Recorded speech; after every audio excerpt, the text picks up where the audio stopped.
Gens du monde, bonjour, bonsoir où que vous soyez. Voulez-vous savoir pourquoi la chauve-souris ne sort que de nuit? Voulez-vous savoir pourquoi la chauve-souris, même le jour, accroche ses pattes aux branches des arbres, la tête orientée vers le bas? Eh bien, suivez notre conte, La chauve-souris et le soleil, par votre fidèle ami et serviteur, Mamadou Magarem Fall. Autrefois, gens du monde, la chauve-souris et le soleil étaient des amis. Mais alors, de vrais amis. Souvent toutefois, le soleil voyageait de par le ciel et allait rendre visite à son ami, la chauve-souris, qui faisait de même, très souvent. Jusqu'au jour où le diable entra dans la danse. La fille du soleil, la lune, était tombée malade. Les forêts et les savanes africaines étaient toutes obscures la nuit. Il n'y avait plus de clair de lune. Un grand malheur.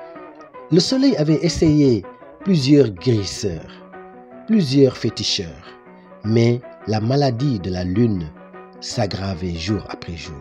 Jusqu'au jour où le soleil se décida à aller s'en remettre à Chauve-souris, son ami.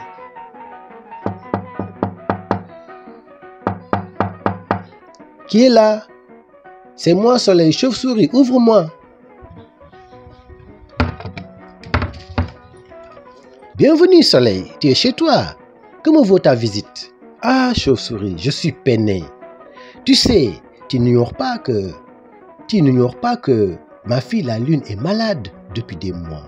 Tu ne vois pas combien les forêts et les savanes africaines sont toutes obscures la nuit. Il n'y a plus de clair de lune. La maladie de ma fille s'aggrave jour après jour. Ah oui, je sais.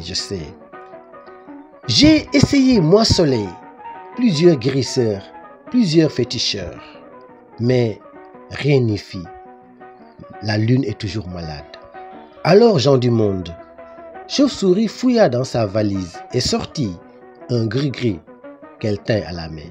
Soleil, regarde ce gris-gris, c'est le legs de ma grand-mère. Je le tiens de ma mère. C'est le seul gris-gris dont je dispose pour ma fille. Je vais te le prêter, soleil. Mais de grâce, cher ami, dès que ta fille guérira, tâche de me le rendre. Le soleil acquiesça et rentra chez lui.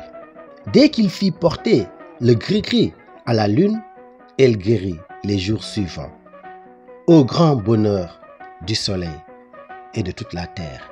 Puisque le clair de lune revint, les jeux de tam-tam, les séances de lutte et de contes revinrent également dans les savanes africaines et dans les forêts. Gens du monde, Chauve-souris avait longtemps attendu, mais Soleil avait tardé à retourner son gris-gris, jusqu'à ce qu'elle se décida à aller le voir.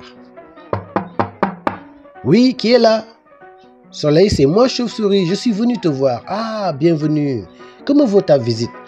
Je suis venu pour m'enquérir de l'état de santé de ma fille, la lune.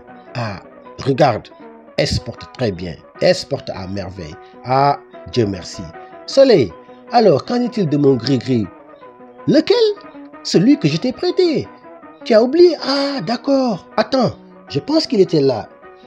Gens du monde, Soleil fouilla un peu partout dans sa chambre, mais nulle part ne trouva le gris-gris de Chauve-souris. Alors, il lui promit de continuer à le rechercher et à le lui rendre dès qu'il le trouvera. Chauve-souris rentra chez elle. Elle retrouva malheureusement sa fille malade, très malade. Elle avait essayé des médicaments, des guérisseurs et des féticheurs, mais rien n'y fit. La maladie de la fille de Chauve-souris s'aggravait jour après jour. Elle s'aggravait jusqu'au soir où elle rendit l'âme. Chauve-souris voyagea de par le ciel. Elle tint dans ses bras sa fille morte et arriva à la porte du soleil. Soleil, regarde, ma fille est morte. Je t'ai prêté le seul gris-gris, legs de mes ancêtres, mais tu ne me l'as jamais rendu. À partir d'aujourd'hui, tu n'es plus mon ami. Je me défendrai jusqu'à la fin des temps de sortir le jour. Je ne sortirai plus que la nuit. Et même le jour, accroché aux branches des arbres, j'aurai toujours la tête orientée vers le bas. Car tu m'as trahi, soleil. Tu as trahi notre lien d'amitié. Gens du monde, le voilà, le conte, la chauve-souris et le soleil. Par Mamadou Magarem Fall, en dédicace à mon ami et frère Zayn Fouad, à madame et à toutes les petites. Allez, au revoir et bon séjour au Sénégal.